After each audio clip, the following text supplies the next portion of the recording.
Hello everyone, तर आज आपण पाहणार आहोत झटपट चवदार मटर पनीर। त्यासाठी मी सर्वप्रथम पनीर थोडेसे तेलामध्ये फ्राय करून घेत आहे। पॅनमध्ये तेल टाकून थोडेसे पनीर फ्राय करून घेत आहे।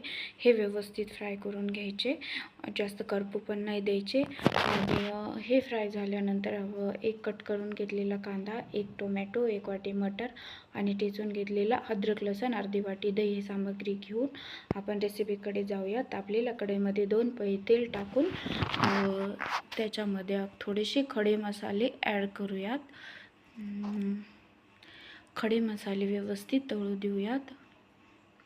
खडे मसाले व्यवस्थित तळल्यानंतर एक कट करून घेतलेला कांदा पण व्यवस्थित गोल्डन ब्राऊन कलर होईपर्यंत तळून घ्यायचा। त्याच्यानंतर त्याच्यामध्ये ठेचून घेतलेला अद्रक आणि लसूण टाकून ते पण व्यवस्थित तळून घ्यायचा आणि त्याच्यानंतर एक कट करून घेतलेला टोमॅटो त्याच्यामध्ये टाकायचा। हे सर्व मिश्रण व्यवस्थित तळू द्यायचं। त्यानंतर मसाल्याकडे जाऊयात। अर्धी वाटी दहीमध्ये 1 चम्मच पनीर मसाला, 1 चम्मच चटपट अंबारी मसाला, 1 चम्मच लाल तिखट आणि हळद हे सर्व एकत्र दह्यामध्ये करून घ्यायचं।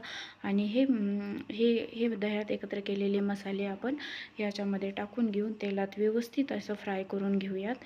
व्यवस्थित फ्राय झाल्यानंतर त्याच्यात 1 वाटी मटर टाकून घेऊयात। 1 वाटी मटर टाकल्यानंतर त्याच्यात फ्राय केलेले पनीर टाकून घेऊयात।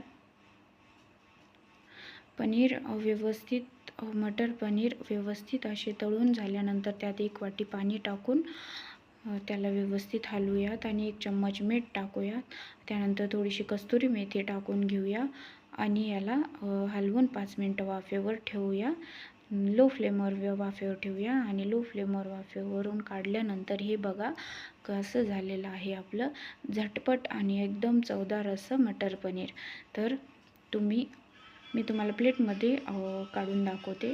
तर हे बघा असं झालेलं आहे आपलं एकदम टेस्टी मटर पनीर।